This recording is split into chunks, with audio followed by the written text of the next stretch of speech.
got done.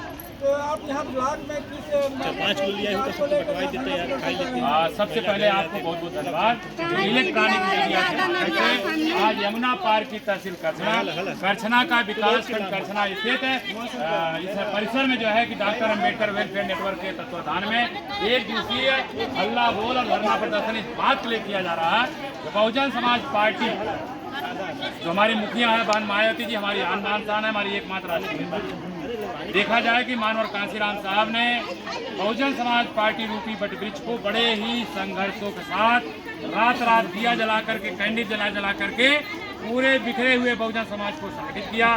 संगठित ही नहीं किया, बहुजनों में राजनीतिक सत्ता की चाबी किस तरह उनके हाथों में आ सकती है, वो हुक्मरान कैसे बन सकते हैं, राजा रजवाड़े कैसे बन सकते हैं, शासक कैसे बन सकते हैं, उसकी ये भी सीखी। और बहुजन समाज पार्टी स्वयं 3 बार टुकड़े में, चौथी बार 7 से 12 में फुल मेजॉरिटी में अपने पैर से सरकार बनाई।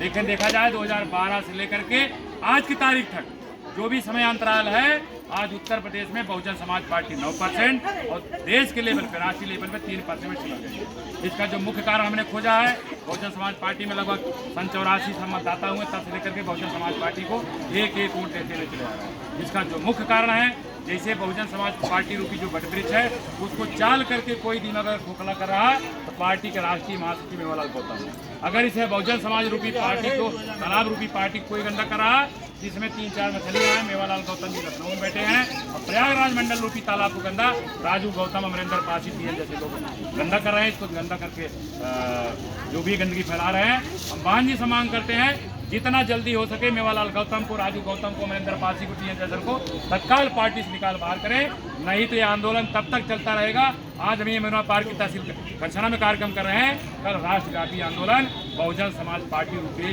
दीमक को निकालने के लिए काम करेंगे। जिससे हम पार्टियों का कहना है कि एसपी जो पार्टी है ये कहीं न कहीं लगता है कि ये भारतीय जनता पार्टी को देखते हुए जीतती हुई जा रही है। देखिए, जो पार्टियां आरोप प्रत्यारोप लग रही हैं, हम कहते हैं कि जो दूसरे के ऊपर उंगली दिखाता है उसकी 3 उंगलियां उसके ऊपर खुद इशारा करती है। हम चाहे सपा की बात करें, चाहे कांग्रेस की बात करें, चाहे बीजेपी की बात करें, बहन जी की जो बात करता है, बहन जी हमारी राष्ट्रीय नेता हैं, हमारी मान सम्मान बहुजनों की हैं, हमारी भी मान सम्मान स्वाभिमान है। बहुजन समाज पार्टी के मुखिया बहन जी पे जो उंगली उठा रहा है वो सबसे पहले अपने गिरेबान में झांक कर देंगे। हम जो आरोप लगाना चाहेंगे कि अयोध्या में हमारे पुरुषोत्तम राम जी का राम मंदिर का उद्घाटन हुआ, सभी पार्टियों के लोग गए, क्या बहन जी भी गई क्या? अभी टाटा भाई, बिरला भाई, अंबानी भाई किसके लड़के की शादी थी, सभी पार्टियों के लोग प्रतिभाग किए, बहन जी गए क्या?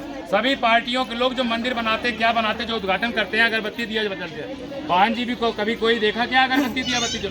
बहन जी बहुजन महापुरुषों ने, चाहे बाबा साहब ने तथा बुद्ध ने, मानव कांसीराम ने जो काम किया, बहुजन महापुरुषों की विचारधारा को अगर पूरे भारत में कोई फैलाने वाला काम कर रहा है तो बहुजन समाज पार्टी के एकमात्र नेता हमारी आन बान शान बहन जी है, इसके अलावा कोई दुनिया में नहीं है। अच्छा, क्या उद्देश्य हो सकता है कि बीएसपी से पार्टी जो कि नीचे स्तर पर गिरती हुई नजर आ रही है और चंद्रशेखर रावत जो है कि वो थोड़ा उठते हुए नजर आ रहे हैं? देखिए, ये आप सब जो इलेक्ट्रॉनिक मीडिया के लोग हैं ऐसा कुछ रहा है, आज भी बहुजन समाज पार्टी राष्ट्रीय पार्टी है।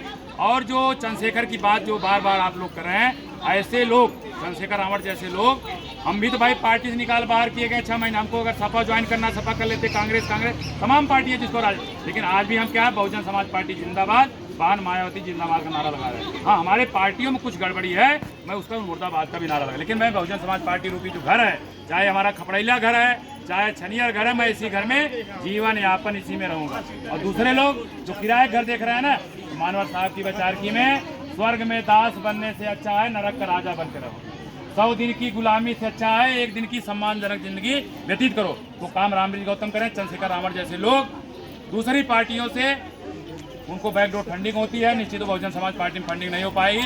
ये लोग अपना दिया जला करके, अपना अलग से पेड़ लगा करके उसको पोषित कर रहे हैं, और जो घूम रहे हैं बहुजन समाज पार्टी पलरे कर, कोई उनके पार्टी जाने वाला नहीं है। हमारे जो थोड़ा अपरिपक्व लोग उनके साथ हैं, आज नहीं कल वो अपने पुराने घर में लौट जाएंगे। अच्छा, एक ही घर में जो कि विवाद उथल पुथल नजर आ रहा है और पार्टियों का जब एक ही परिवार में उनके जितना विवाद हो रहा है तो कैसे दूसरे पार्टियों को लेकर जनता को क्या उद्देश्य करना चाहते हैं? देखिए, ऐसा कुछ नहीं है। हम कहें कि ये एक परिवार है, परिवार के जो मुखिया होता है, परिवार में 4 सदस्य हैं, सबको एक निगाह से देखना पड़ता है। लेकिन होता है कि सबका अपना माइंड सेट अलग है। कोई परिवार का एक सदस्य जो लगता है कि हमारा मुखिया हमारे साथ कुछ नहीं कर पा रहा है, वैसे लोगों के अलग घर नहीं बना देता। उसको इंतजार करना चाहिए कि आज ये मुखिया है, कल ये मुखिया नहीं रहेगा, दूसरा मुखिया आएगा, तब तक हमें इंतजार करना चाहिए। और चंद्रशेखर रावण की जो चर्चा बार बार आप सब कर रहे हैं, ऐसे चंद्रशेखर रावण को अगर बहुजन समाज पार्टी में काम करना होता तो बतौर जैसे जयप्रकाश जी है, क्या है वो कहीं बहन जी का नाम नहीं लेते हैं, वो भी पार्टी के लिए बैकडोर से बैक टू सोसाइटी या गैर राजनीतिक जड़ों को मजबूत करने का काम कर रहे हैं। और चंद्रशेखर रावण को भी इस तरह काम करना चाहिए। आज मान लीजिए हम कहते हैं कि जैसे एक चना अकेला चना बाहर नहीं फूट सकता, अगर हम कह रहे हैं कि 403 विधानसभाएं उत्तर प्रदेश में हैं, जब तक 2/3 बहुमत सरकार नहीं बनेगी तब तक कोई कुछ नहीं कर सकता। उसी तरह से संसद भवन में अकेले कितना भी चंद्रशेखर रावण बोल ले, जय भीम बोले, जय भीम कसम खा लें या अच्छी अच्छी बातें बोल लें, लेकिन उनके अकेले वोट से कोई बड़ा नियम कानून नहीं बन जाएगा। जब तक मानवर कांशीराम ने कहा 2/3 बहुमत से जो बहुजन समाज के लोग, बाबा साहेब की वैचारिक हम यहाँ शासक कौमें रही हैं, हुक्मरान कौमें रही हैं, राजा रजवाड़े रहे, जब तक 85% एक मुक्त होकर के बहुजन समाज पार्टी को वोट नहीं करेगा तब तक हम हुक्मरान नहीं बन सकते। जब तक हुक्मरान नहीं बनेंगे तो मानवर साहब की वैचारिकी में जिस समाज की सत्ता होती है उसके साथ अन्याय नहीं होता है, जिस समाज की सत्ता होती है उसके साथ अत्याचार नहीं होता है। आज बहुजनों के साथ जो आए दिन अभी देखिए लगातार हमारे अनुसूचित जाति के साथ कहीं बलात्कार है, कहीं मर्डर है, जो काम हो रहा है, इसका मतलब बहुजन समाज के साथ अत्याचार हो रहा है। इसका मतलब बहुजनों की सत्ता नहीं है, गैर बहुजनों को लोग बहुजन समाज के साथ अन्याय कर रहे हैं, अत्याचार है। ये ज़्यादा दिन तक चलने वाला नहीं है। निश्चित है हम लोग इनको गुलामी का एहसास करा रहे हैं, जिन दिन इनको गुलामी का एहसास हो जाएगा उससे मुक्ति के लिए एक राष्ट्रव्यापी आंदोलन छेड़ करके बहुजन समाज पार्टी ने किया।